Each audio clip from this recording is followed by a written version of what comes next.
remember to put the microphone down this time. Let's try to put this thing on. Oops. Quiet. All right, so I won't get all those pop-ups. As I said before, my phone syncs to the computer also, so all the app messages and pop-ups for the phone also pop up on this Windows 10 device because they're linked. This works pretty cool, except for when I don't forget to turn off like the do not disturb setting and stuff like that.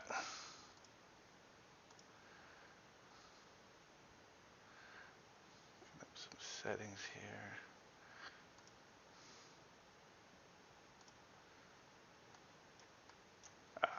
Connecting the phone. Okay, so anyway, you guys still in here? Or did you get bored and take off? I got a couple different videos to play. I'll start with the shortest one first, which is the changing out the cooling tower motors. Just a gist of it. It doesn't show us actually do anything. We did it all in one day. One hell of a job up there to do that. This is the motor here, and it's huge. 550 pounds, hanging on an electric winch. The show I'll put on the video, it basically show a lot more than that, but trying to make sure sound is working, which it looks like it is working, since I remember to pull this down for the first time. Chat seems to have stalled, unless you guys got bored after just 5 or 10 minutes. Here we go, it looks like. No, I'm not putting in the motor right now. Yeah, okay. When I saw your comment earlier there, Michael, it says, why so late? Is it this Arizona? I thought you were talking like, you know, why was the live stream so late? Hey, PepsiCo. Good to see you there.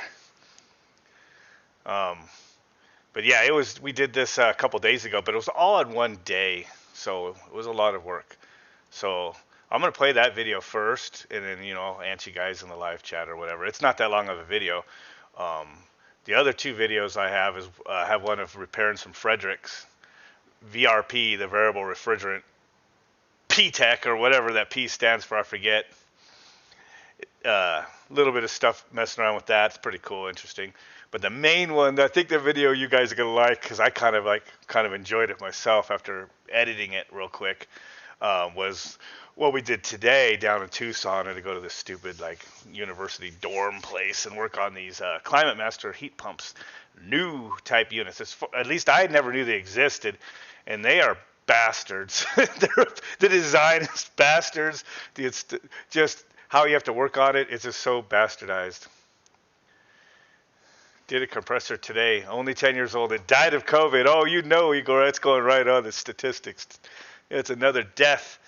So whatever state you live in, your news is going to hype that as a COVID death for sure. So, yeah. All right. I just left my folder, so I got to find it. So, yeah, so I'll play the first video for you guys. It is the cooling tower one. Check this out. It's just pretty short. It's not too long.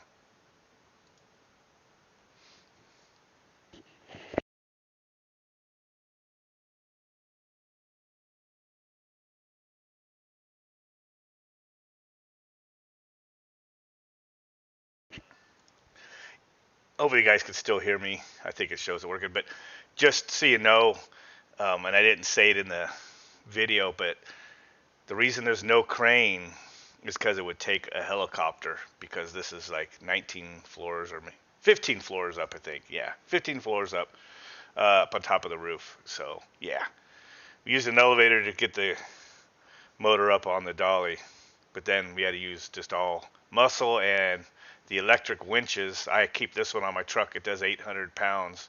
And sometimes I just drill through holes through the top of the sheeting on cooling towers and just sandwich some of this on top and drop the bolts through and capture this winch on the inside. But these fans were so close that there wasn't enough sheet metal in between to put it and get it near the motor. So I was like, hey, let me just do this. So cut up or brought up a piece of unistrut and bolted the winch to this and bolted the unistrut to that. So that's how I did it.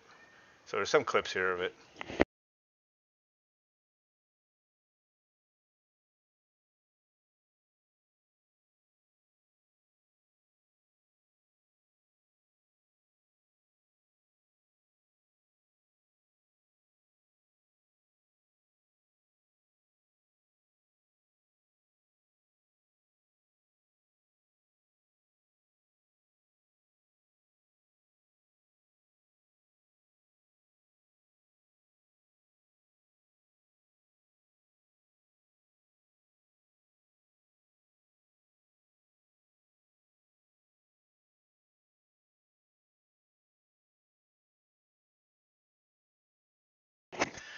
Yeah, so a week ago, you guys might have remembered I showed this clip. I was checking out the towers, and I guess they'd never cleaned out the sump, but it's 3 years old. So here's my hand and the inset on the right, just pushing my hand down in the sill, just buries my whole hand there, just down into it like like you're on a sandy beach. So yeah, so I took that out. I just scooped it out while the water was drained. I drained the water for safety reasons, and so we wouldn't accidentally step in the water while we were changing out the motor. Only made sense. And then, they got maintenance people that should be doing this part, but anyway, while it was drained, I just had to scoop it all out. And it took about 10 5-gallon bucketfuls probably to dump that out. I set it there to dry out, and I don't know what they'll do with it. It's up on the roof, so yeah. So continue the video here.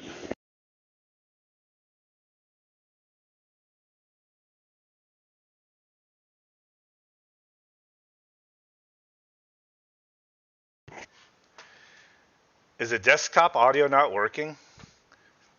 No video audio. That's weird. I did just do an update on here.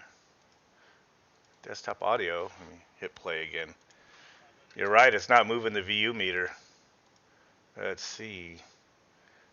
Advanced audio properties.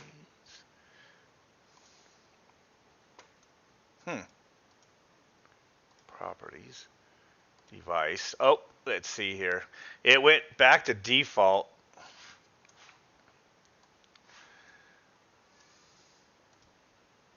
So, desktop audio. I don't think that's usually what I had selected that before. Shouldn't it just be whatever? We'll just try it though. See if it screws up. 50+ pound motor. You guys hear that now? All right. Back to the beginning. Sorry about that. I always, I remember to pull my boom down. I remember to pull the boom down on my microphone this time, and then that happens. But I did it update on OBS just before I started the live stream, so it must have reset that. So you guys heard it. So okay, here we go. Now I don't hear nothing. Oh wait, that's silly. Might be slightly sketchy, but actually I think it's gonna work no problem. 2 pieces of unistrut. People hang a 400 or 500 pound piece of equipment above your head. Above a cheaper all the time. How to hold that motor. This afternoon we've got the 550+ pound motor installed. Gotta take the winch off now. Look at that view, guys. You guys see that view? Of that Harbor Freight winch. 440 single, 880 double, using the pulley. Since I had to drain the water, went ahead and scraped out some of the silt. Isn't that ridiculous? Filling the water. It should be getting ready to do startup. There she blows. Yeah. Nothing exploded, so that's a good sign. This particular cooling tower location, this is my view, my rooftop view. Yeah, we do have a few swimming pools over here to look at. Yeah.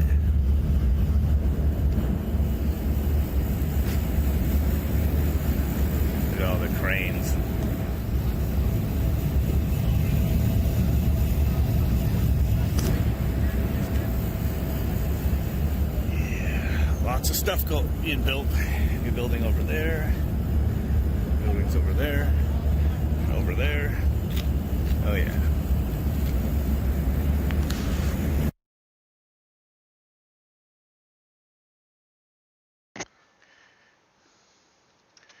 Yeah, this is some pictures I actually wanted to go over with you guys.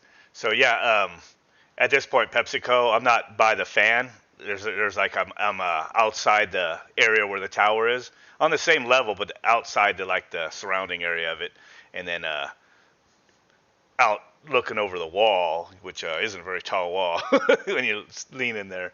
So yeah, but it's got a nice view. So just at the end of the video, I just put in a couple still frames, you know. So here's a little surrounding thing, and I was on the outside, and then out there's where, you know, I'm looking over the town. So so that winch is over here. I'm operating the winch. I got 3 dudes down here, strapped a chain around this beam.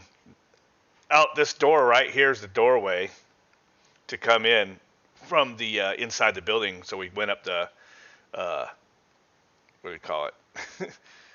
the elevator. Then we just wheel it out here on this cart right here, and it's 550 pounds. But you know, there's a little skid thing that's underneath his cart, and this dude's cart, man, we turned it and he pulled it this way first, and I lifted the sand and it like lifted right over this like 6-inch ledge. It was like easy. We were like, what the hell? How was that so easy?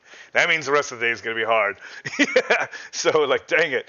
So we got it up here. Here's the old motor. It's hanging on this cable. So basically, dropped the cable with the pulley and then grabbed it with another one and pulled it out all the way out to here.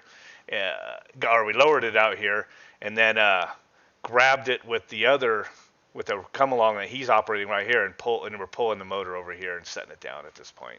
So while he was setting it down, operating the come along, I snapped that picture. Didn't really get to take video of us actually doing the work. There we go. Didn't get to do much video of us actually doing the work, but I took a couple pictures there. And there's so inside the winch is over here to the left. I'm in the right half of the fan blades here, and then so you see the pulleys over here, and I moved the hook because you put the hook on something, and then you could double the rating of the winch. An electric winch is rated like 440, and then it's like 880. It says if you use the pulley, and you're using basically 2 drops of the same cable. So I moved the hook over here, and we slid it in here, and then you could grab it, and then we kind of lift it up and move it over here, and then I move the hook over there, and then it lifts the motor back up into position, and then it was like right here, and then we had to like push it, you know, strap it and pull it over. Once you get one bolt in there, you're good. You know, it's pretty scary when you're near it because it's 550 pounds, and you're not going to use it. Like I said, there's no crane to use here. You'd need they'd have to put one together. It'd be tens of thousands of dollars probably. So that's just not something you're going to do. Anything else you need to lift up here? Like I say, if they have to replace the cooling towers, it'd probably be in pieces with the helicopter. So yeah, that was that. So pretty cool. We did that in one day, not 2 days like we're thinking we might do. So that worked out pretty good. So let's see. I have 2 other ones, a couple other folders here. Here's some folder, something funny. Dang, freaking Daikin, man.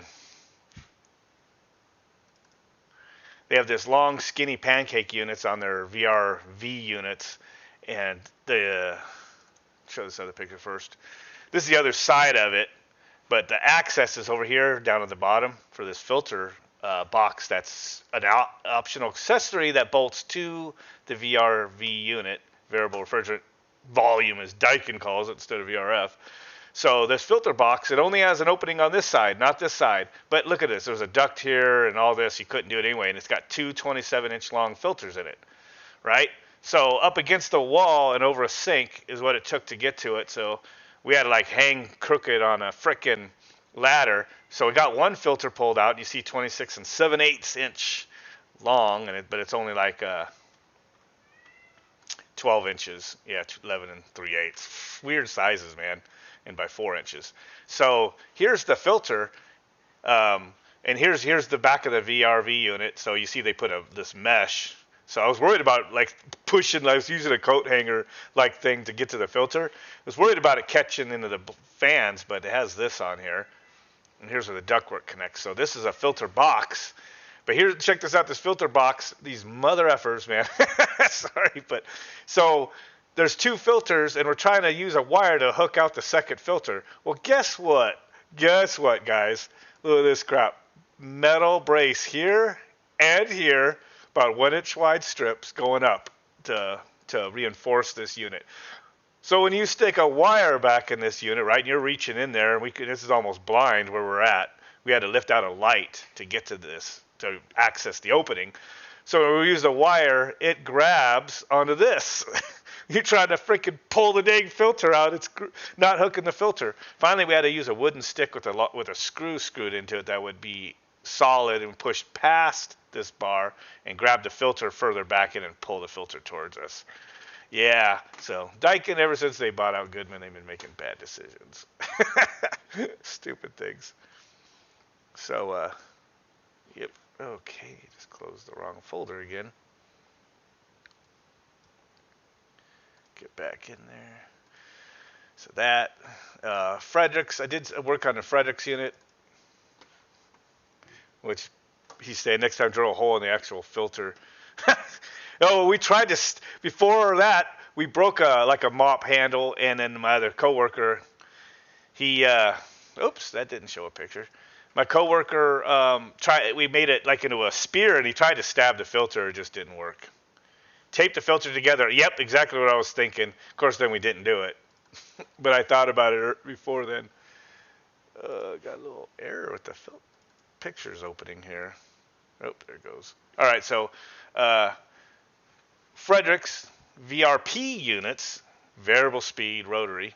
So I changed one of those compressors today. I didn't do any video on that. I got some other repairs, so I made a short video of that. But so if they don't need back this warranty compressor, I'm waiting to find out. They changed it because of vibrations or whatever, and it was approved. I might get to keep this one. It's just a 110 compressor. I might get to keep it, experiment running it off of one of my small VFDs with some project here coming up.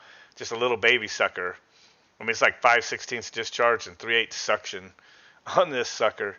It's a rotary, 3-phase. See how it works, because you'll see in the video, it's not 208 or 230 volts AC that the inverter drive feeds this sucker. It actually gets up to about 250, 260 in my video, but later on I saw it hit like 290, and that's because the DC bus is 430 volts. DC bus on a 208 volt unit is 300. So. Is that a dryer? Let me go back to that. That is like rotaries almost always have been. It's an accumulator, and I think it just has probably a screen filter maybe in it. I should probably cut one open one of these days to see. I don't think there's any filter in there. And variable refrigerant units do not like filter elements. They only use strainers, and you're supposed to like nitrogen everything when you're doing all the welding, and then you're supposed to like evacuate the snot out of it. So all these big systems that our companies put in, you know, the Daikin, the Mitsubishi, the LG, whatever, the variable refrigerant systems with the ports and all the multiple fan coils, there is no filter, like what do they call it, incandescent or whatever they call it. I'm just going to screw it up, but you know, the element that's inside your liquid filter dryers that absorbs moisture and everything, none of that is in these kind of units. Those, I guess they don't like them. They could come apart, and that would cause huge havoc on the system, so they don't use them. And I noticed like they do use a lot of rotary type compressors and stuff, but systems usually just have a lot of strainers before the EEV, the electronic expansion valve, stuff like that. And I think that's all this is a built-in accumulator and maybe a strainer, but I don't know, don't quote me on that. I know rotaries have used these forever. In window shakers, whatever, you see this little deal there. So, yeah. So let me play that video for you guys. You guys can ask me questions or whatever, and then I'll save the last video, which is you guys will like the last video, so stick around, because it's another system you've probably never seen before, and it's a total freaking bastard.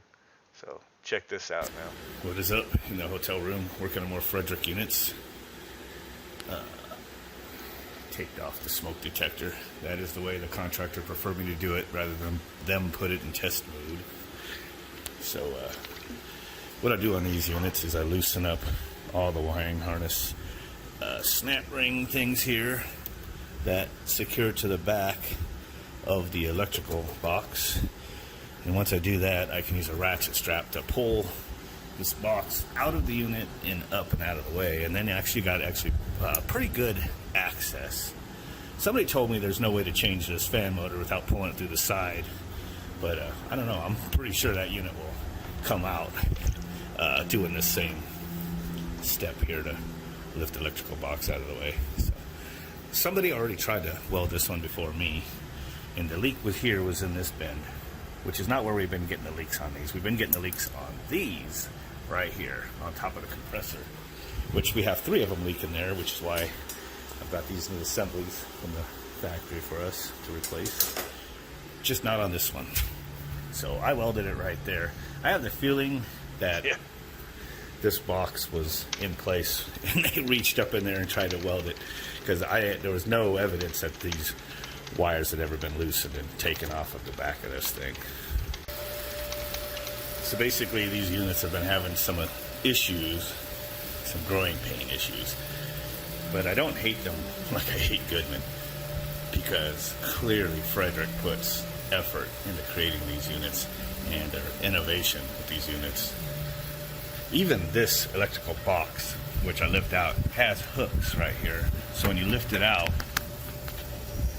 there's a hook there. When you put it back in, before you attach the screws, it holds itself up.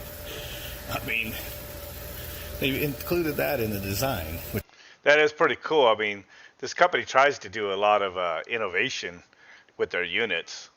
And even that little thing right there that they did, where they add that little hook so that unit, that metal panel just hangs on there. It's pretty cool before you put your screws in there. So you're not like holding it or anything. It's pretty badass. Included that in the design, which is awesome. So I could, this hook is totally going to hang there until I put the screws in there. Just, you know, there's just an effort of quality. I mean, look at that circuit board. That circuit board, the SD cards that record the pressures and everything. So if you need to, you could take a file off and send it to tech support. All the coil temperatures and pressure switch actuations and everything is in there. They have this. They were able to come here and reflash this memory. So I guess they did that already. I found out the other day that they did reprogram these to skip some frequencies where these compressors like to shake, which is what's been cracking a lot of these discharge lines. So that's good. So yeah, I still actually have respect for this brand just because I think there was a lot of effort put into a check on these. The way they do the drain even, I mean the drain condensate comes down over here so it can wick away the condensate out through the condenser coil, and it's got a little loop of pipe out there too. And then if it has a lot of condensate, it's got the overflow thing here, but I think there's this little thing here to lift up. It'll drop the water in here, and then this whole area here is a condensate pan where you have an outlet on that side or this side, and they use this side. But it probably doesn't even use this pan that often. Most of it is able to just take the hot air that's being sucked through this box, you know, and out, and evaporate it. It's pretty awesome. So, terminal blocks. You know what? There must be. This is a heat pump, but there's a solid state relay right there. Got the high voltage tap here going out. High temperature cabling. There must be a heater up there by the fan. Okay, now I got the electrical box screwed in. Got the little wire hangers snapped back in. Let's see. Oh man, so that's a little harder to get to that pipe right there where I made that solder. So yeah, I think somebody reached their torch up in here and tried to do it. So, obviously, taking this box out totally opens up the space. Compressor just started. 10 amps. Dang. Is that right? 130 something volts.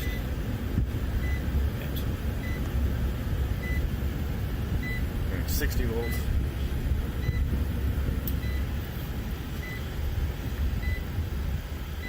Not a whole lot of pressure differential yet. 90.07, there we go. It's ramping up. 14 volts.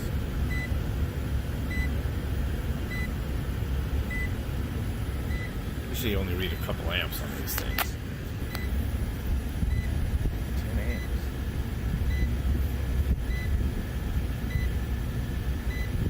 It's going to 56 volts. Normal pressures now. 343 over 105. Okay, it seems like the high amp reading I was getting is I'm reading amps and volts at the same time, which is something I do all the time.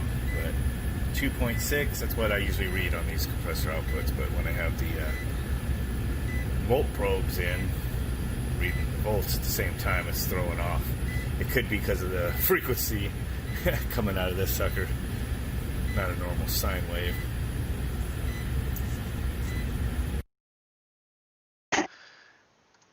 Yeah, the meter was wigging out from having the volts hooked up and reading amps, because this meter has a dual volt amp display. I can read volts and amps at the same time. It usually works fine. My amp probes always did that too, but for some reason it would wig out. But as soon as I unplugged this, look, it went down 2.7 amps, 2.6 amps. I plugged it in again, it would be like 10 amps. It was like, there it goes, it wigs. So it was just a invalid reading. So it was like 260 volts at 2.6 amps at that when it was running right there. So it's pretty awesome. And what was the DC amps? Oh, I don't know what the DC amps are. I don't think there's any way for me to get in there and read it, because this board. Oops. This board's pretty badass. I marvel at them. Come on, give me a still image there. Go back a little further, maybe. I was wanting to get a clearer image of it. Oh, there we go. Dang it. Touchy. Which is awesome, so I can just hook his All right. There we go. So it's rotary inverter, three-phase output here for the condenser fan motor. In the video I said here's a second fan spot, but it's not a second fan per se condenser. This one, if you look in the video, it says indoor motor. So compressor, outdoor motor, indoor motor. It's pretty cool. So AC voltage comes in right here, through the fuses, everything, through the chokes, goes up. I have another video clip I made breaking this all down, basically. It was pretty cool. I forgot to actually put it at the end of that one, but I could just play it for you guys. But I noticed that, I wish I just had a photo or something so it'd be a little more clear. I know I've got other photos of these things. But it basically, anyway, goes through the diode packs, and then this has two transformers. Somehow with these MOSFETs that are here, all discrete MOSFETs, is switching the power, regulated, and it's exactly always 430 volts going into these capacitors, the DC bus. It actually says DC bus right on the test pins. It's cool how they have test pins all over this and everything. It's 430 volts DC, no matter if you put 190 volts in here or 290 volts AC in here. It doesn't care. And I forgot what the range was, but it is like a big acceptable range of power that you could stick into this thing. It was pretty low. It might have been like as low as like 160 or 70, but I'm guessing maybe 190. I don't know. It was pretty low, and then it was pretty high. You know, we used 208 and 230 volts here, and it accepted quite a bit less than that, quite a bit over 230.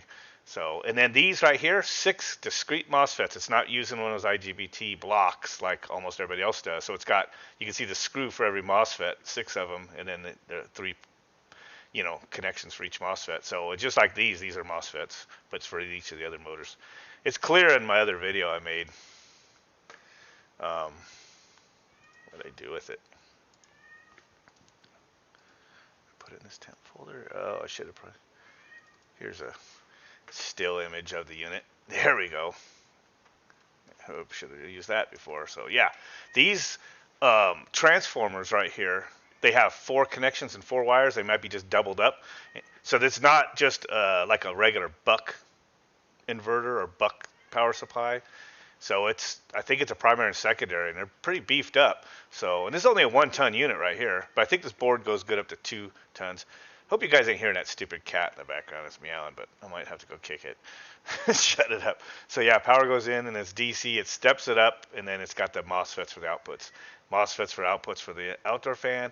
6 MOSFETs here for the indoor fan, but it's using an electronic indoor fan up on top. So I think it just that just connects to this board over here. I think it's probably this right here. I forget. No, that's something else. That might be the EEV. But somehow it may, or maybe it's this. Somewhere near the fan on top connects to this board over here. It's got SD cards. SD cards takes all the readings, all the temperature and pipe sensors and everything. I could pull off a file and compress it and send it to the tech support guy, and he'll have a log of how this unit was running. There's an SD card here.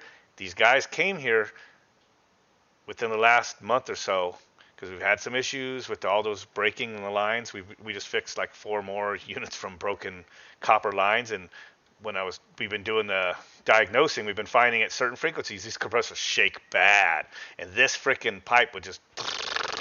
So they added this stuff they wrap around there, adds a weight there, which stops the shaking some. I was thinking of like maybe a belly band around it and then clamp on here so this moved with the compressor. But they did something else. I wondered it would be too bad. I thought it'd be too bad they couldn't do jump frequencies like on a VFD. Well, guess what they did? From what I understand, they updated their program, their software, came over here, plugged this in or whatever they used, dumped in the new program. Now these are skipping what they've determined to be some frequencies that cause the shaking at low speeds for these rotary compressors. I mean, it's the rotary compressor itself doing it. I don't know if maybe the rotary vanes at a certain slow speed, they just don't come out right, and so it gets it out of balance. I don't know if you ever cut a rotary apart, but the vanes move in and out every time it's like as it rotates, it goes into a little small space and into a big space, and it's compressing the gas just from one side of it to the other. It's pretty crazy. And so those little vanes move, and maybe at certain speeds it was out of balance or something. So they jumped those frequencies, and so I didn't see any of them vibrating. The other thing they updated was I had some fault 47s, I think it was, and it was shutting down repeatedly and then locking out for a compressor overcurrent or whatever, or temperature. I don't know. It's called an IC squared, or not IC squared, but it was called IT squared, something like that, or I squared T. I don't know if it's current or temperature, or maybe it's both. I don't know. It's something that it was tripping, and it would always trip religiously at like 450, 460 psi. Well, this is our 410. 450 psi is nothing to worry about, and the amps were within specs. So I did hear through the vendor for this stuff, who was handling this, and we're handling it with them, that they updated software. There was something that might have been not parameters that might have been wrong. So in their update, it also recalibrated that, because there was nothing actually wrong with the compressors on those or whatever, or amps or anything. And so we haven't had any more of those faults. So Fredericks is making progress on these. So that's pretty cool. So let's check the comments real quick before I play the next video clip. Can't tell you. You guys are talking about meters. Okay. Man, the cat is driving me freaking nuts. So, okay, so this other video, it's about Climate Masters, and there's these new Climate Masters down in Tucson. PepsiCo, you were seriously leaving before. He always leaves about this time. Dude, you're going to miss the good video. You have to see the other video. And it's a good, 5 to 10 minutes long, but it's a good video. Dude, you're going to like this video, because I actually have other people in the video. I kept their faces out of it, And it's funny because at the end, they didn't know it was recording video till the end. But we're discussing these pieces of garbage, Climate Masters. If Climate Master sees this video, I hope they take heed and either fix some things on this, or just totally freaking stop making these turds, man. Wait till you guys see these. These are water source heat pumps. They flush mount, so they're flush mounted in a wall. And they're in these freaking college dorms at this place, and these were luckily just out in the hallways, but they suck. And anyway, I'll get playing the video since PepsiCo's got to go. You can check this out; it's pretty interesting. Unit you come up to opens. It's got magnets. Keep that door closed. There's your air filter. Dated July. This is October, so 3 months. Here's the other thing that sucks on these. So this panel goes on with 4 screws. 1/4 inch threads, but then when you hang the next panel on, and those long screws go in here, it will pull and bend this. Plus it doesn't like to stay in, so the installer's pushing these in and been using little zip screws. Climate Master. Two-piece bastards. First they installed a section with the blower, condensate water loop.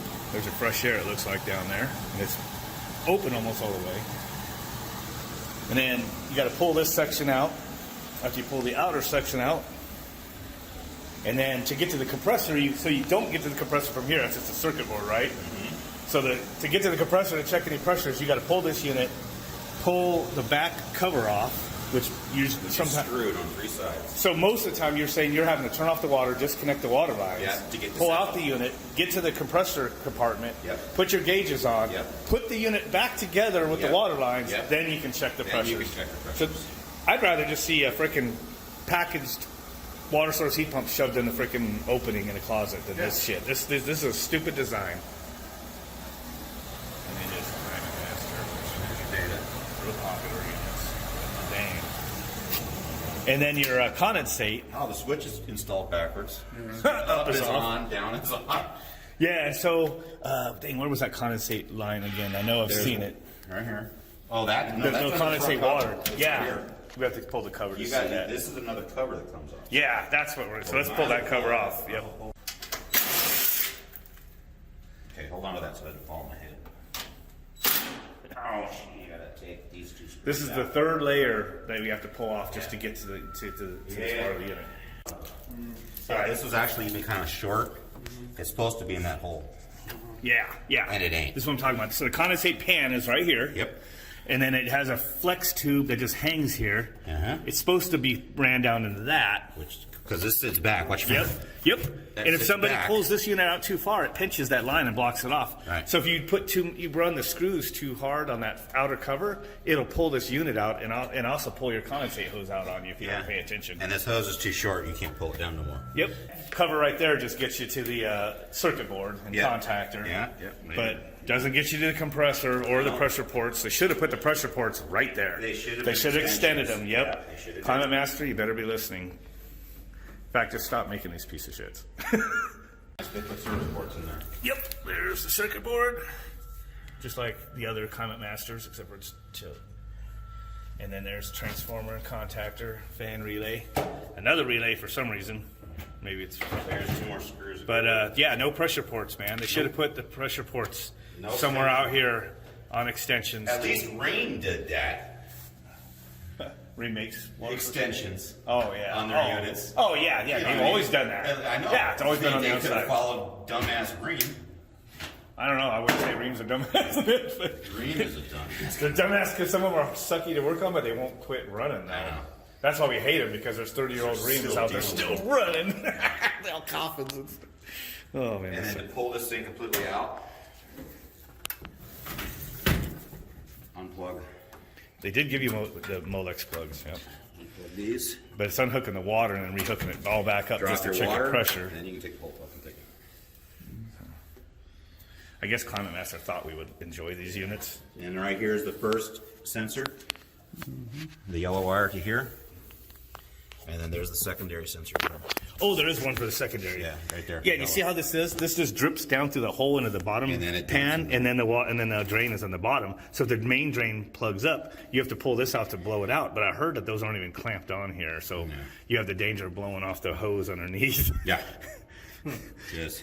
Yeah, so there's two condensate overflow wires in this. there's Well, I was just trying to show right here. That's a condensate overflow sensor right there. We found a lot of these just like a 1/4 inch off of the fucking pan down there. So we had to pull all these out and we had to squeeze in there with our bodies to a pair of channel locks, and this is pretty heavy metal, and bend it up. The freaking bottom of the probe is like a 1/4 inch off the pan, and then the one inside the primary pan, or whatever you want to call it, that's underneath the freaking evaporator coil, it was like a real close. It's like the water would only get like a 1/4 inch deep, 3/8 inch deep in each one of these pads before it's going to touch it. And if the unit isn't level, which obviously I don't think they were perfectly level, it's going to like push the water right to these freaking things before the water drains out. Stupid. State overflow wires and there's screws. Yeah, so the other thing we have to do is when you're test running it and have the probes on in there, you got to stick this cover back on because air right there from the fan will pull from, it'll bypass the coil.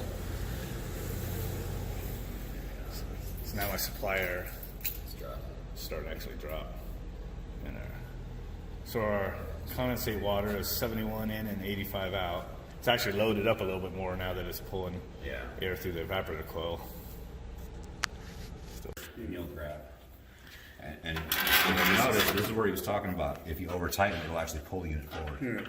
And then pull the condensate drain out of it. Yeah. Yeah, the thing I keep, we got like a guy, he's just started our company, you know, so, and then we're just figuring out these units, so I was showing it to him.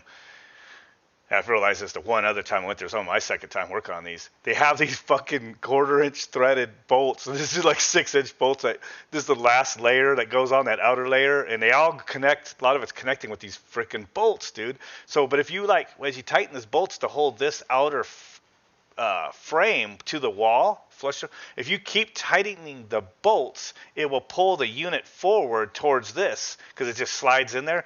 And if it does, it'll move that condensate hose out of the hole it drips into, and then you're going to get a water leak. It's like stupid. Isn't this a bunch of bullshit? Ain't it?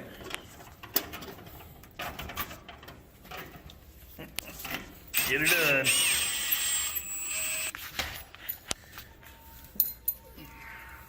Get one down there. Oh, go ahead.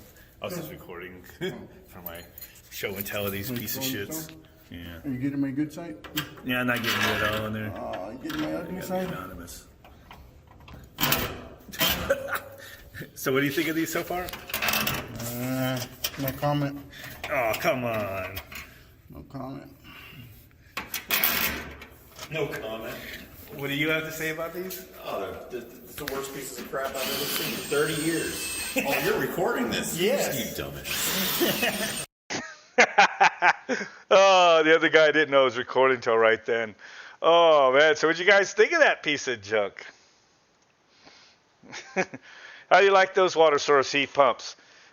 I'd rather go to those other Mickey Mouse jobs where I get one like access point and go up there and pull one panel off, you know, but at least like the compressor, circuit board, all the stuff, the basic stuff's right there. These units have layers of shit to take apart. You got to take apart that frame, rip it off the paint of the wall. So you guys saw there at the end, somebody's have to go in there and maintenance or something have to go touch it up or something after we left. And then you can take that panel off, and then there's another sheet metal pan. You take that off, then there's another sheet metal at the bottom that you get off to get to the circuit board and contactor and whatnot. It's almost as bad as Goodwin Engineers. Then, if you need to get to the compressor, you got to slide the other part out. It has Molex plugs at least to unplug all the electrical between the two halves. Pull it out as far as you can. Then you have to shut off the water for the condenser water. Disconnect it, take it out. I didn't take the panel off, so you guys didn't get to see that in the show and tell, but the other guy was telling me about it. And I haven't had to do it yet, but to get to the compressor, there's screws on all three sides, top and two sides, on that freaking panel on the inside. You got to take that box off like a doghouse, and then you can get to the compressor. So if you need to take pressures, you're going to have to get to that point, put your pressure gauges on, put the son of a bitch back together, connect the water, put at least one part of the cover on, because if you don't, the air won't pull through the coil, it'll just pull above the coil, just to check your pressures. Oh, shit, man. And I guess I don't know what they're thinking. I guess they thought maybe it'd be cool because it just has a flush thing, and you don't, I don't know. There's other ones when they don't give us a big enough closet, we do have to reach in there, and it's hard to get to the side panels that have to come off and get to the pressure gauges, but that's just jackassery from the contractors and the designers. But these are just jackassed from the unit's construction. That's just crazy. So there's like 15, 16 floors, and let's say there's a dozen of those at least per floor, because there was actually like 1 and 2 of those per floor for the hallways, one in the north, one in the south. And then there's got to be like a dozen or more, probably more than a dozen dorm rooms that each have one. Oh, man. What is that multiplied? So it's going to be like 12 plus per floor times like 15 or 16. Yeah, there's like 200 of those in there. So Ain't going to be my last time probably working on those. I won't always be the primary guy going down there, though. The one guy, the one who was at the end, was laughing at me. He goes, "Oh, you're recording?" And he's the one that's been going there the most. He lives in Maricopa, and the job was in Tucson, so he's closer to it. So he's one of the main guys. He's been down there for a couple days this week, and then they just sent me and this the new guy down there today. So it was 3 of us. So PepsiCo says he's got to go. So hey, at least you stuck around. Are you glad you stuck around for that video? Are you glad that you didn't miss that Climate Master bastard? Freaking erector set creation. See what the other comments say in here before I go. My daughter's probably waiting for me to get her something to eat. The wife took the grandma shopping. So the quote, this is still warranty there, HVAC Life. I don't know why you guys did it. It's through the same company that did some contractors that did some buildings up here in Phoenix, Tempe, Scottsdale, whatever. So they did that job down there in Tucson. Two and a half hour drive. It's going to be under warranty for the next year. And I don't know if you guys noticed, but maintenance there has not been changing filters yet. So in some of the units, they must have had dirty filters and their fix was just pulling the filters out. So some of those didn't even have filters. So we said we're not responsible for dirty coils and all that. So anyway, so yeah, so I guess PepsiCo must have left. He didn't say anything after. So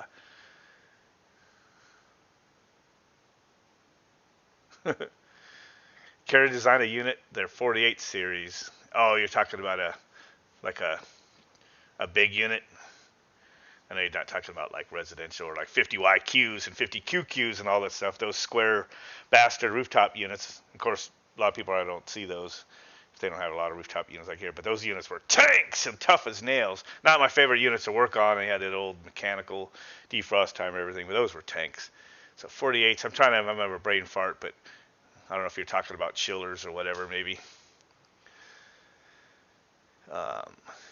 Chilled water, which sucks during the fall when they shut the chiller off and it gets. Yeah, if you're in one of those areas that goes, oh, you're done and shuts the whole chiller down, then you get no more AC for the season. But obviously, a lot of these places, if they were still using chillers, they wouldn't. It'd be more simplistic. It'd just be a valve, a fan, and a coil, in these things, and we'd be doing most of our repairs at the chiller plant and occasional repairs in the fan coil units. But no, they love water source heat pumps in this area. And they just love hiding them above either solid frickin' sheetrock or these new bastards. I don't know which is worse. I kind of think these might be worse than those ones above the sheetrock. It's easier to cut a hole in the sheetrock to get to the drains and stuff than it is to take those units apart. Yeah, so weather makers. Is that what you're talking about? The yellow old weather makers? Is that before the 50 QQs, 50 YQs? Or is that after? I'm trying to think of what a 48 series is. Unless you're talking about a weather maker, like air-cooled chiller or something. Is that what 48 is? Is that an air-cooled chiller? I'm trying to think of what you're talking about there. Amana used to be a really good brand years ago, but Goodman bought them out and desecrated them. I don't see much from Amana anymore.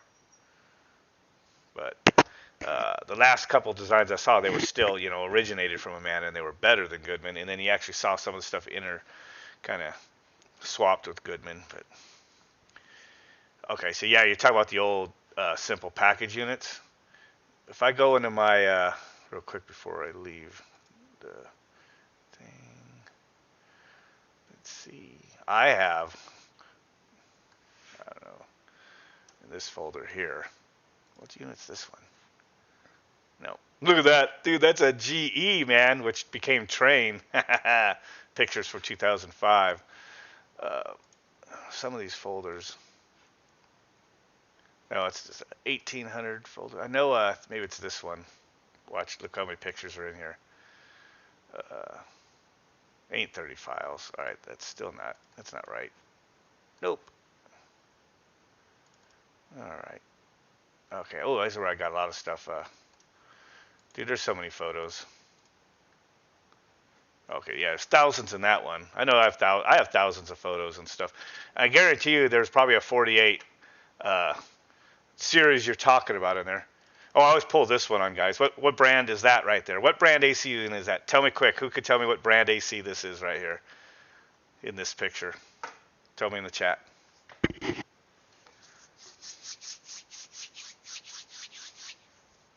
Come on, no takers. Of course, there's a lag, isn't there? So.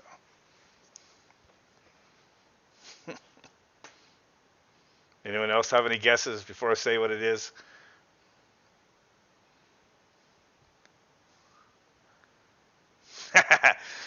The problem here is Michael was too fast, and he's correct. Almost everybody says that's a Lennox when I put that picture up there, and they cannot believe it's a Goodman. This is when Goodman was actually on their way to making something decent, and if they just would have upgraded the fan grill on this, this would have been a decent unit. Other than the Bristol piece of shit compressor. But the design, if they would have stuck to this, put a better fan grill on it, and would have put a real compressor in here, this would have been a good unit. 3-sided like a Lennox, compressor in between the panel like a Lennox. You can't hear the compressor very much outside the panel. And these were loud-ass compressors, but it'd be like, bah! Bah! And he's put the cover on and off like those Aeon units. So I had everything right here. Controls, freaking reversing valve. I mean, who's going to complain about changing that reversing valve? Right there. These units were actually pretty good, other than the Bristol compressor and then the fan shroud that was breaking. The rest of it was a good unit. And then Goodman went to those 4-sided pieces of shit after this. 2004 is when I took that picture. So units from the 90s there. Why I hate Bristol. You're kidding about that, right? But yeah. So that's it. So gosh, there's so much stuff in here. But I bet you through well, Good Mana. You guys were talking about Goodmans a few minutes ago. There we go. So there was the Amanas, and then there was the Goodman. That was just an Amana. That's a heat pump, and the other one's a gas pack. But that's a Amana with just a Goodman sticker.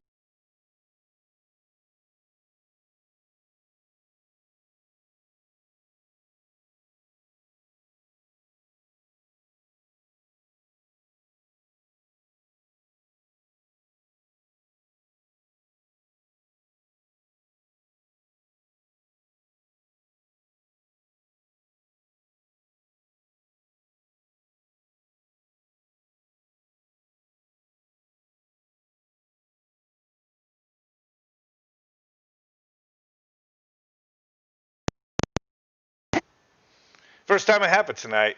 Yeah, this audio cuts out if I don't turn it off and back on after a while. I don't know why. I have years worth of shit. How would you guys like to work on this evap cooler? Hanging inside this auto shop. This is absolutely worthless to put an evap cooler to where the pads are inside the same space that is cooling. It was dumping right here and sucking in the air right here. It was a 2-sided cooler. 2 or 3-sided. Might have been 3-sided because here's a side discharge. Yeah, and then freaking old picture, but Kodak, man, I had a Kodak camera. Back then, smartphones sucked. Man.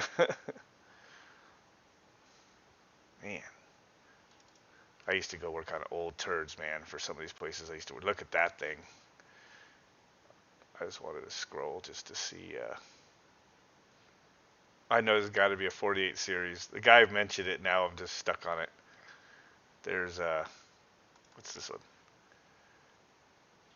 Is that a carrier? Might be. Is that the one you're talking about there? I think that's might have been a carrier. It could be something else similar, but it might be. I know what the 50YQ and QQs look like. They don't look like this. The panel, that stuff's in different areas. And they used to use, but these are compressors that lasted forever.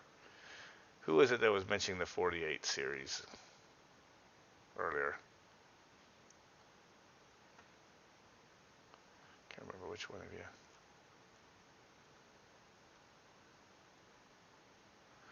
But anyway. There's so much stuff in here.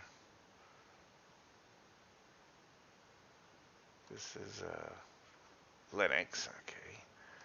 Lennox used to be pretty tough ass units. Probably a pissed cup here. One of these days we'll do a stream where I do some show and tell. Look at this freaking dog, man. Scared the crap out of me because I was sitting on like a tool bucket or something, working on a condenser unit, my own business. The lady doesn't tell me she even has a dog back there. I turn my head when I hear something snorting in my ear, and it's this freaking red Doberman. Luckily, it was a total wuss dog. It didn't care. It was just like timid as heck. It was a freaking Doberman. And that lady, she's still a news anchor here in Phoenix. It was her house. I had to get into her AC unit. She didn't know how to get in there, and I'm like, how do I get in there? So she thought it was through this access in this garage, and I'm up in there. Look how old the photo is. This one with her. And then I'm like looking through this, and it's an old conventional framed house. I'm like, how the hell do you get back there? Look how old this is. It's a Ryobi flashlight, man. So I'm like, I couldn't figure out how to get back there. And I'm like, look, there's no way. And I think I did crawl. I crawled back there. I'm going my way, going, no freaking way. There's an old motor somebody left in there. There's a train unit. I'm like, damn, like that was such an awful crawl. And I was like so sweated, so pissed off. And I found the access. It was above me. This was the access to that lady's attic unit.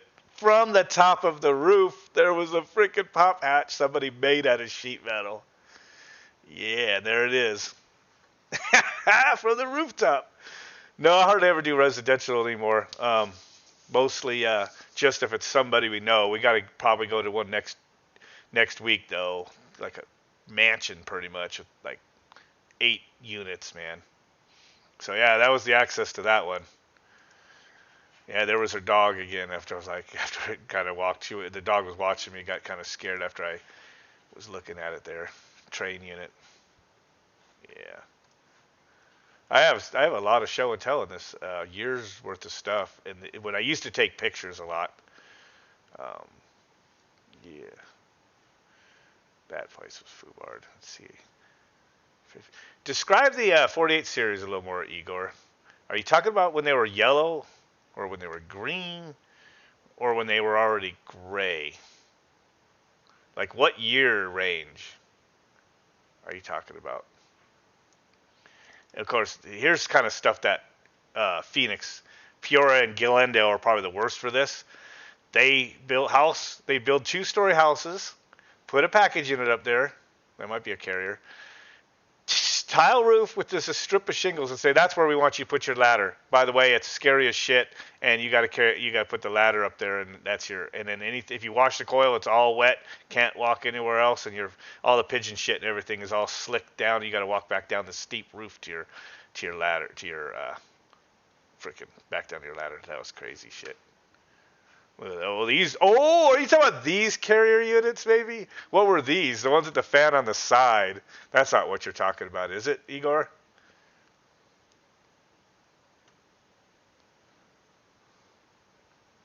Because most of our commercial ones, they're like 50 TCH or HCQ, whatever. Unless you're talking about residential. And of course, when we see one and go, oh, that's what you're talking about, be like dirt. Oh, a lot of piggybacks I used to have here. A Goodman piece of junk with an evap cooler on the same supply duct.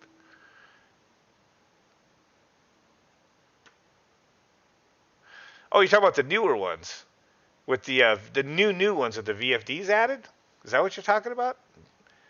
I think I thought they started out with 50.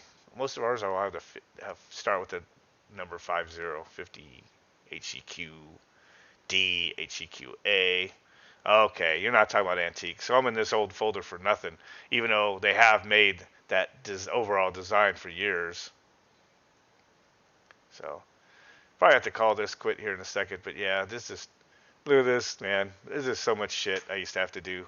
I used to work for this company that would send me on the most shittiest jobs. It would be the ones that nobody wanted to service regularly, and so they'd pick them up. The access was between the wall and the unit. This freaking otherwise nice train unit. And yeah, that was the access. How fucking like that shit right there, man. Oh. The Run Cap Bandit. It was a phrase we started years ago because DSC, a company here, or DCS, yeah. Wait. No, it's DSC is the abbreviations for this company here. They those guys are all paid a commish, and they would always change capacitors every maintenance or whatever, and they would just leave the old capacitors screwed in, and then leave the capacitors in the cardboard box hanging in. You pull the cover, it'd just be sitting in a box. The wires ran down to it. Yeah.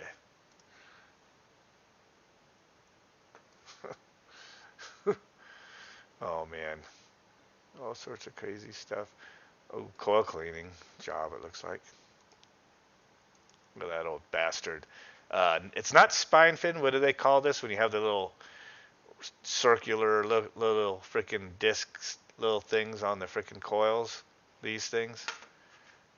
Yeah, man, I had a sardine can, that fucker. Old carrier right there, man. This might have been that old R12 unit I was working on. Man, I had this thing called the Drain Blaster 2000 I made. I use it for blowing drains. And it's a piece of PVC, and I put a ball valve. I'd fill it with water, and then blow it up with nitrogen, and then carry it up there and connect it to the condensate drain. Just open this valve and go boom, and it would shoot water and nitrogen. But then I thought it'd be funny to put another cap with a little tiny hole. But I put Yellow Death coil cleaner in here, and that's how I was spraying the coil up there instead of using I think my spray pump was screwed up. So, yeah, to cut into that one. Look how old that piece of shit is. Yeah, I think I had to bring the hose up there. What an old bastard. I used to use Yellow Death coil cleaning quite a bit. There's that, the Yellow Death. Coming out the drain. Yeah. Man. Memories. There's a dude that worked where we worked, and he was the one selling a bunch of stuff. So we made this picture of him, Run Cat Bandit. He had a bunch of food, and he had zero ice because he was selling all the gimmicky stuff. The dude was making bucks though. He couldn't fix anything, but he would sell the crap out of a bunch of junk. I don't know what he's doing now, but his numbers were probably good. He probably became a manager somewhere or something. But yeah, so and there's my daughter made a photo of him when she was little. No, I think that was trying to make the hamburger. I don't know, but then she made one of him after I tried to. Yeah. And then, here he is, and made him into one with the cape, the Run Cat Bandit toolkit. The run capacitors in the box, and surge suppressors and super boosts and zero ice, and of course there's a hamburger, a Big Mac down there. That was kind of messed up, but yeah.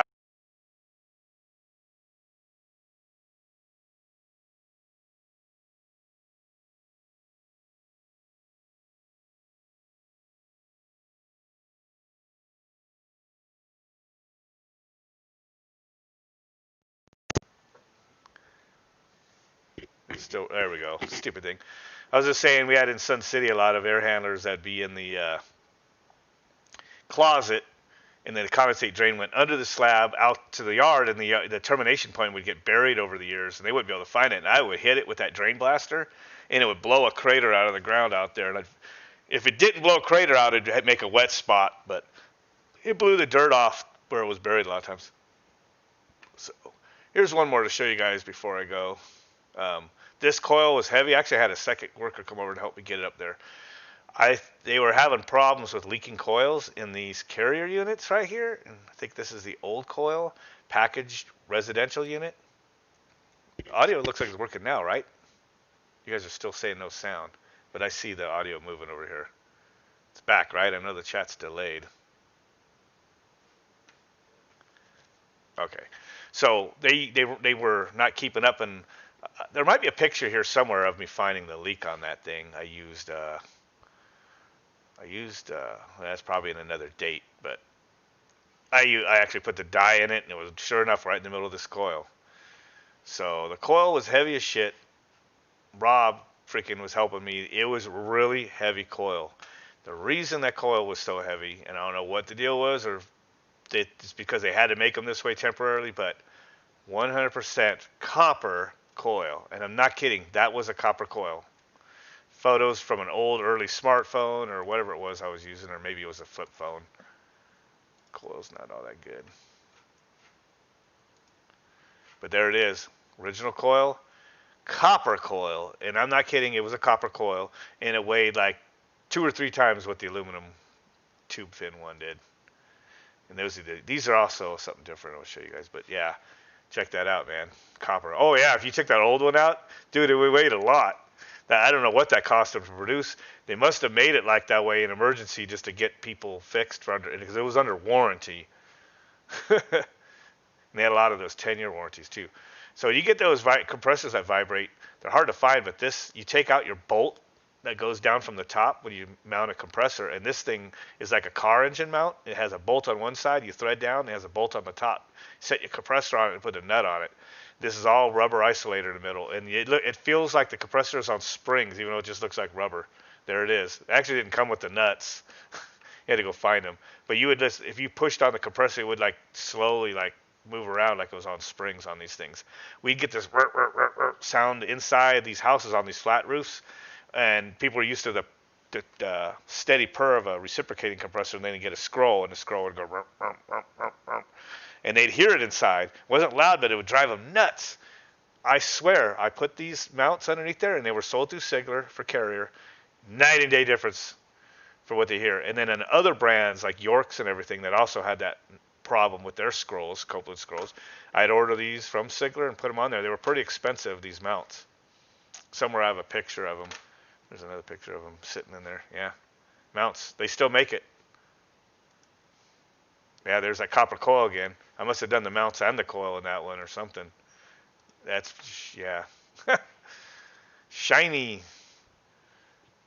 Here's a place where we had to walk across the tile to get to section to section because they put like a strip like you could put your ladder. And this rooftop was like way high. I'm like, F that. I am not putting my ladder up. I'm trying to see where we got pictures of it. It was way up there. And here's your shingles right here. They wanted you put up the ladder. I had to go way down there. A 32-foot ladder wouldn't even reach that all the way. I think you needed like a 40. And we're like, hell no. So we went up the spot we could get up, and then everybody was just walking on the tile. And then once you got across the tile for each section, there's Chris. He still works with me now where I'm at now, 15 years later. We would jump and get in the spot. And then back then, the units were old. I guarantee you they freaking hardly ever replace anything. Old brown reams or ruds or whatever over there. Of course, those units never want to quit. Yep. So, of course, this is another one of those places that DSC would get us. Total. Look, we were showing what it took to get across. I go, dude, this job sucks. We had to walk across tiles from roof to roof on these condos to get to each section. And, of course, putting Goodman's up there. Nothing but the best. Yep. And then we found another access to get to one section. He actually went into the building and somebody made an access, but there was pipes and everything in the way. I think that's what we were finding. And went through the attic, no catwalk. And you had to climb through all this stuff from one. That was the other way they expected you to get from one side to another there. Man, this place was a dump. Yeah, you can tell people walking. Look how it was down. It was a long ways down there. So, and then one spot I think we got up by carrying our ladder up because I think it was a 3-story condo. Crazy memories. I don't think I would do that stuff now. I just say F you. So no way. And that's just like, one folder. There's a bunch of folders. I think I was trying to where did it say the best of or whatever?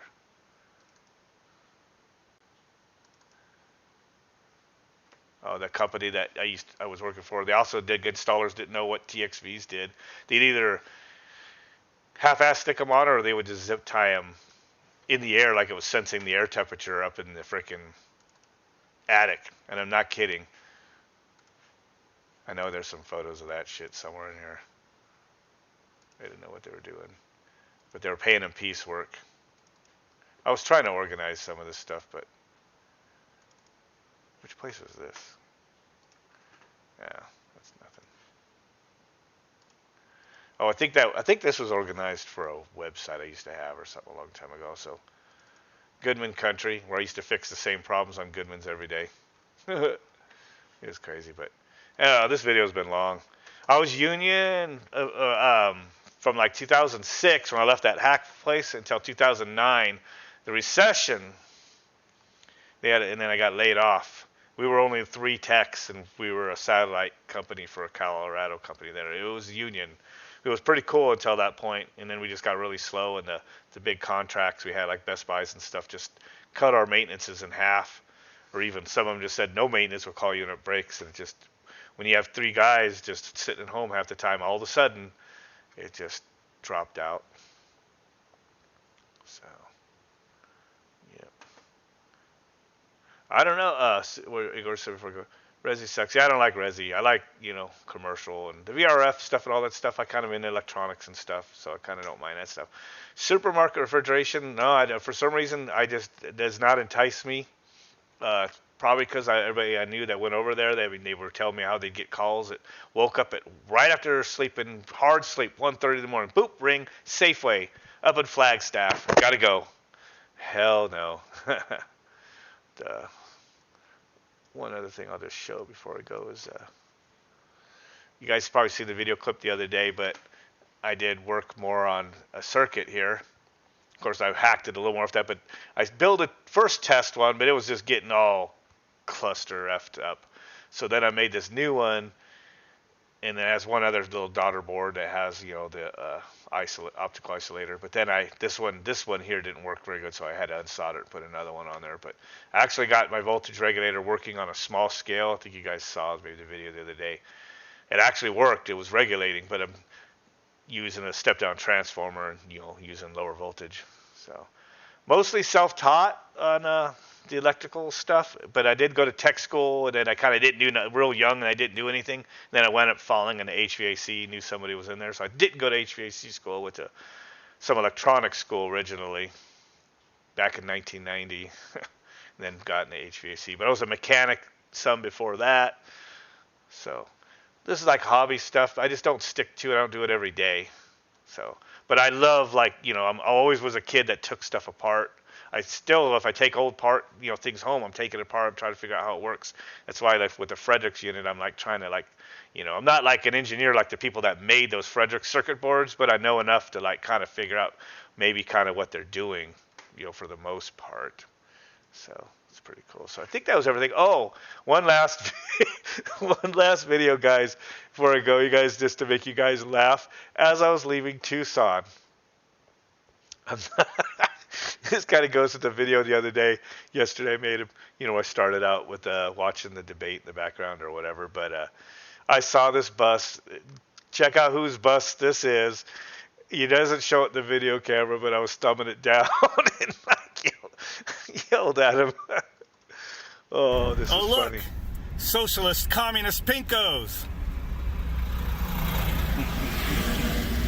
Boo. I'm thumbing down my arms out the window. Yes. Look at the soul of the nation, my ass.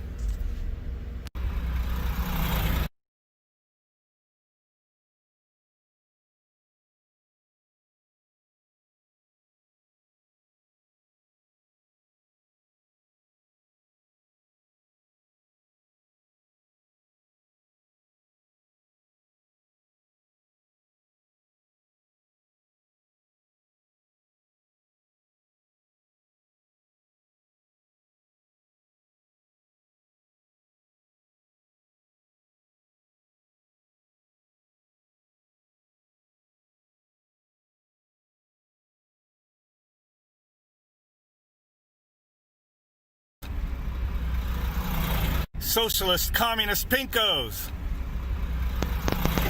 There it went. It reset when I put my mic up. I couldn't hear my audio. Go away, socialists. Yes. Look at the Harris soul Biden. of the nation, my ass.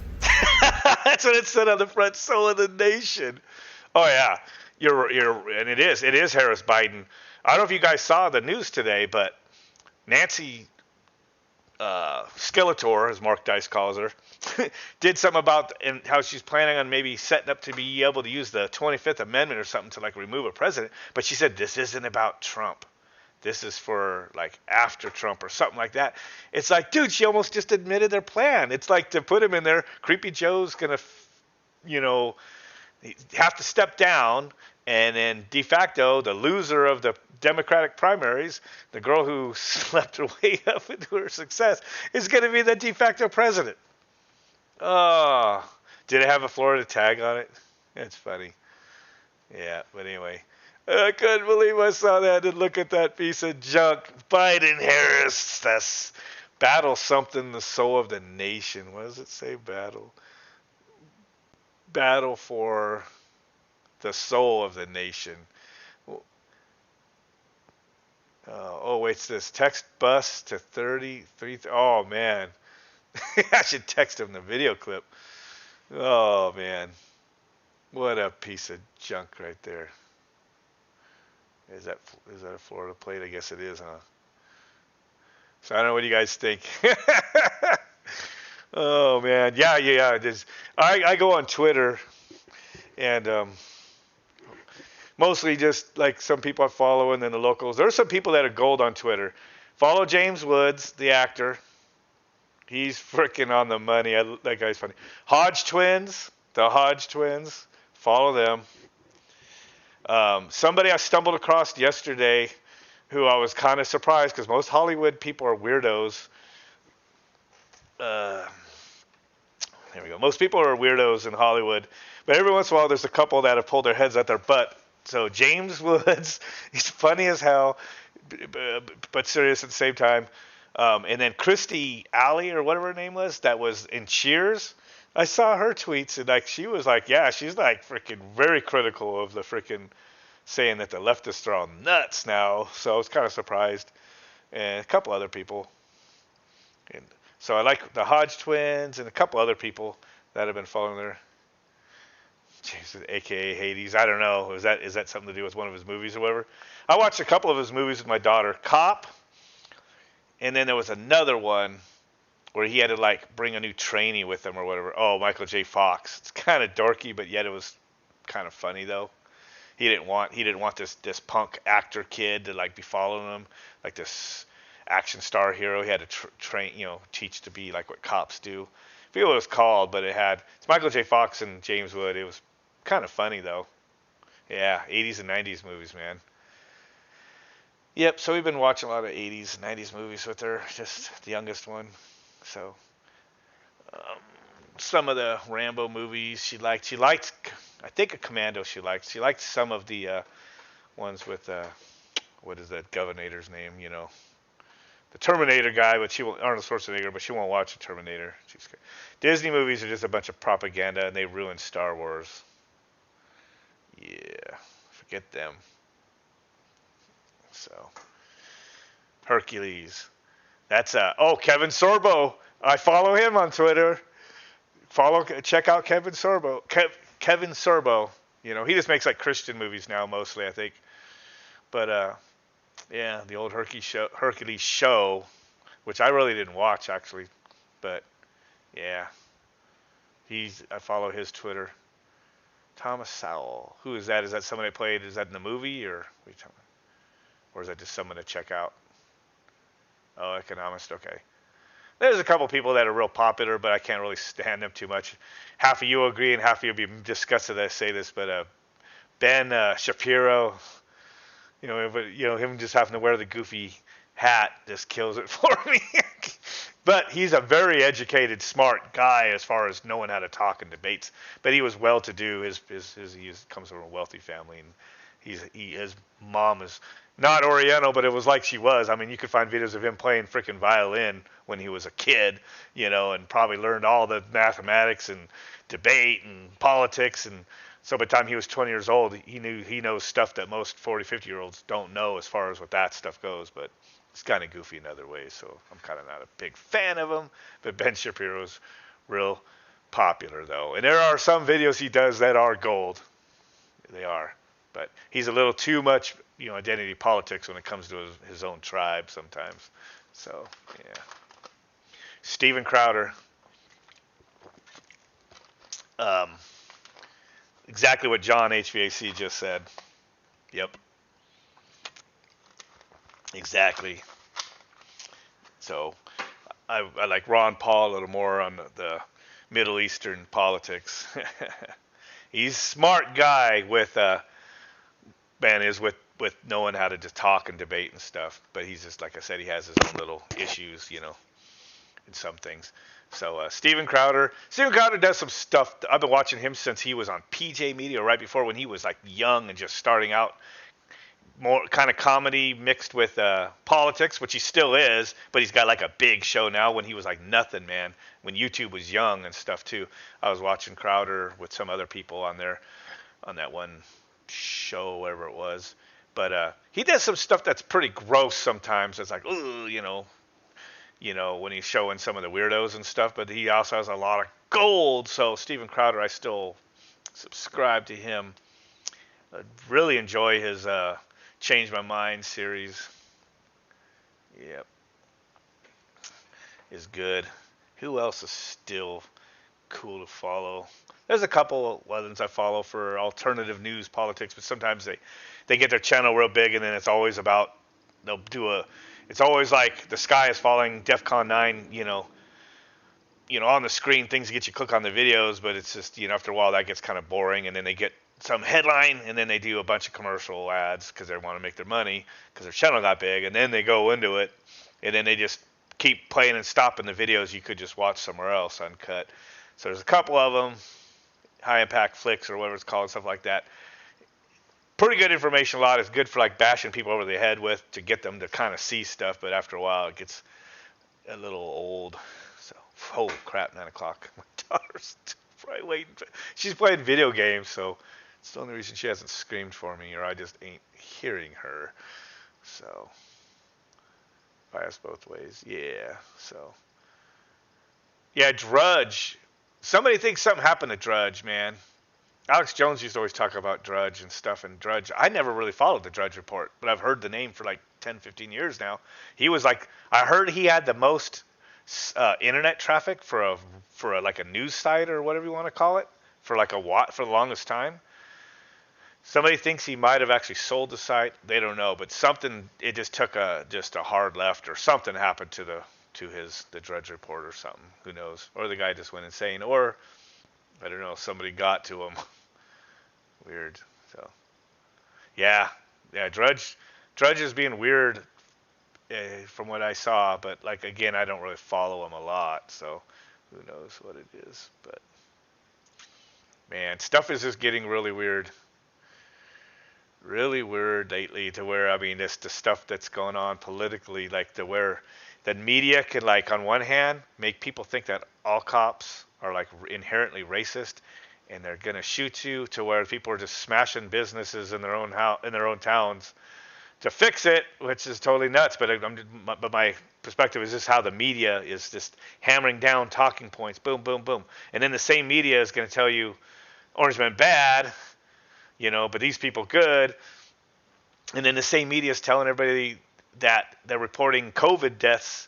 Now my video is going to get hit because I said that word, but they're reporting these deaths, and which are nursing home deaths, 99% of them, and they're saying it to where the common person walking the street actually believes that they could just drop dead if they get this, and it's 99.9% chance that any of us on this chat got that virus. It would probably have most of us would have less symptoms than we do getting the flu.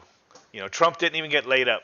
They kept saying, oh, he had to check into the hospital. He went to a military hospital place that has White House room or whatever operations there. So basically all he did was checked into this place like he checked in a hotel and wasn't even laid up. Took some medicine while I was there for like 2 or 3 days and left. The CCP virus. It's the China virus because it comes from China. Guys, gotta check out Hodge Twins. The Hodge.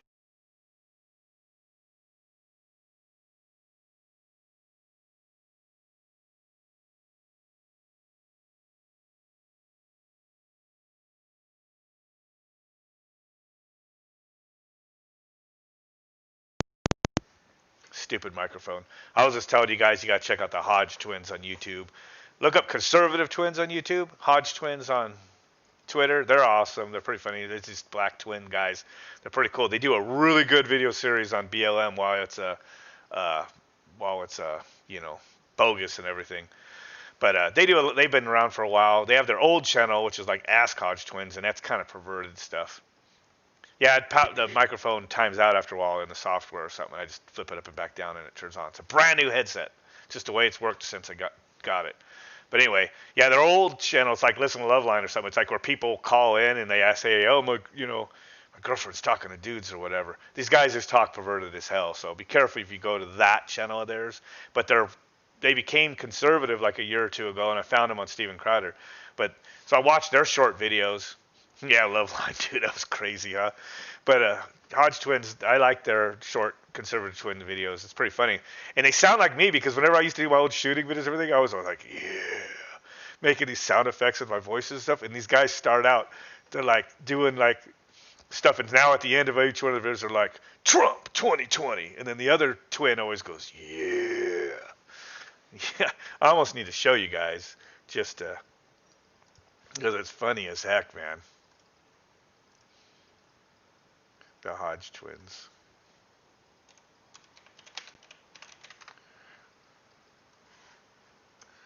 So Conservative Twins is the one that is the stuff you want to hear. If you go to Ask Hodge Twins, well, that's where they're all dirty and stuff because it's like a comedy thing.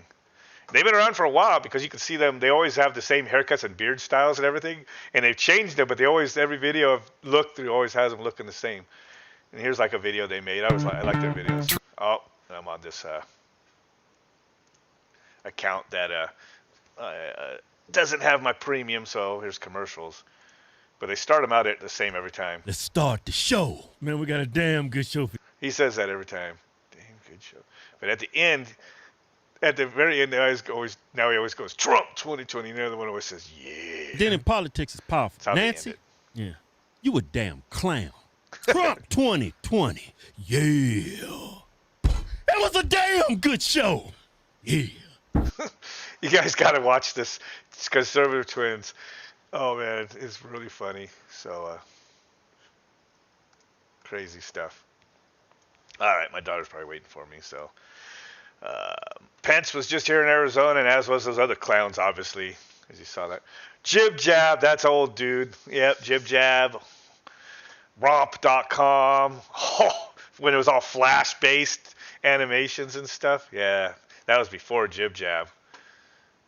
Romp.com and the other one, they're the ones that did the Metallicops. If you guys haven't seen the Metallicops series right after the Napster thing, you can find some clips on YouTube. Metallicops. It's like instead of bad boys, what you can do, it's like they come after him.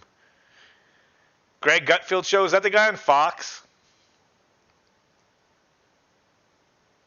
I think that's who you're talking about. I'm not real familiar with him, but I've actually clicked on some of his videos. He's also in the 5 or whatever on Fox sometimes. So sometimes I play those. They'll be related videos. And then Tucker Carlson is pretty cool, man. You can't cuck the Tuck. Yep. Because Fox News, man, and their affiliates, they've been getting like all compromised. They're all against Trump, a lot of them. But there's a couple people I don't think Tuck is, or what did you say his name was? Greg Gutfield, and a couple of the other ones. But some of the other ones are like, they're just like, I don't know, man. It's pretty weird.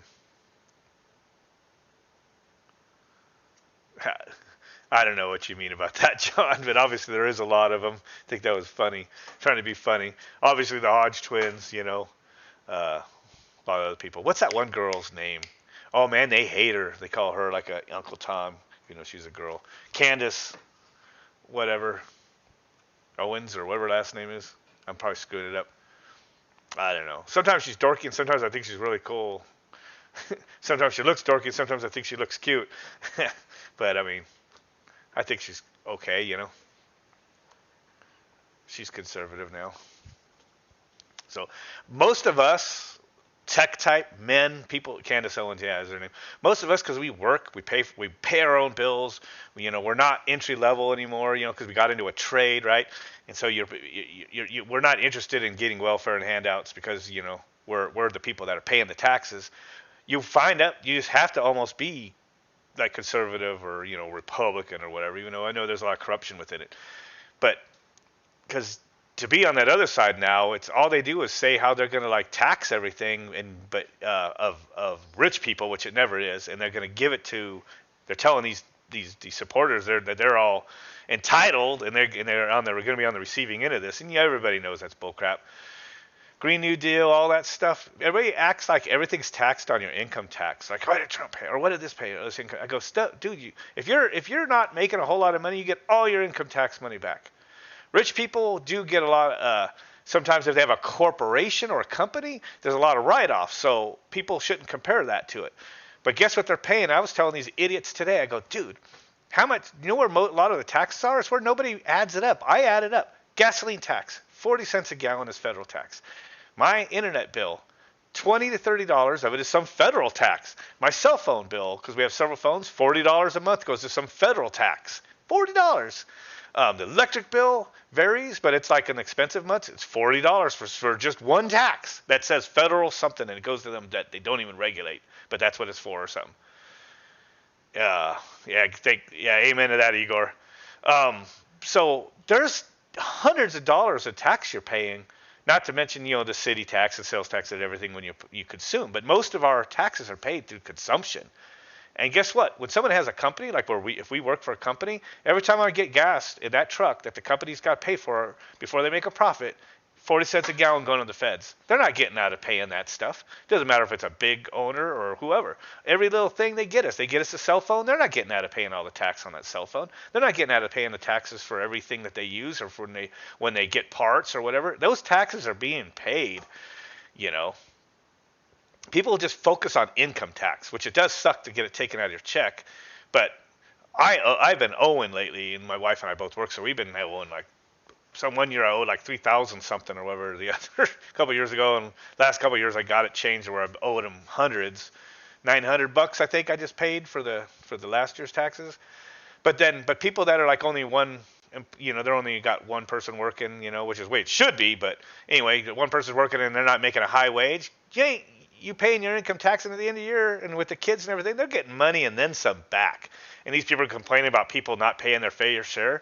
They're the ones that aren't paying the income tax, and they're getting money back, earned income credit that they didn't even put in because they put 2 kids on there or something. Which that's just the way it is. But I'm just saying, these people that are complaining, it's just stupid. Yeah, when you run a business, like they're all saying about Trump, when you run businesses, you have write-offs, and they just act like, because they just see that some low number on their income tax for the individual that owns the company, but they don't realize they could write stuff off. But the thing is, they're not paying tax. If they're a successful businessman, they're paying a crap load of taxes as they spend the money, as they have that cell phone, the cars, everything. They're paying a lot of taxes, and they're paying the wages, the payrolls to all these people they employed. So it's a stupid argument how the leftist constantly talks about this, tax thing. It's just a stupid thing. Dude running. Yeah, I've always been afraid to start my own business. I was just, I don't know. Just people always ask me about that. You should go in on your own. I'm like, I like not to have to worry about it when I go home. Just same reason I really don't want to be a service manager. I just want to be like a trouble tech or like would like doing R and research and development or doing stuff like that, or tech support type things like that. I'm cool with it. Stuff, just being the service manager in between, all the BS that you still carry with you when you go home. I'm not really looking into that too much. So yeah, and that too. So anyway, all right, I better go. We'll go on here forever. This is supposed to be just a video long enough to play those 3 videos and talk about them, and I went on like a lot longer than that. So really better go. My daughter's probably been waiting for me, and it's 9:18 our time, so it's probably pretty late for some of you guys. So, but anyway, seems like I had a lot of things to talk about.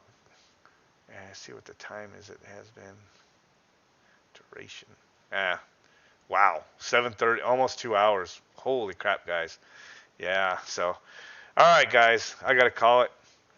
We'll see you guys later. I think this Friday night thing's kind of cool. Maybe I'll be able to do the next one a little earlier, but I had 3 videos to edit, so I had to do that first. With that, we'll catch you guys later, man.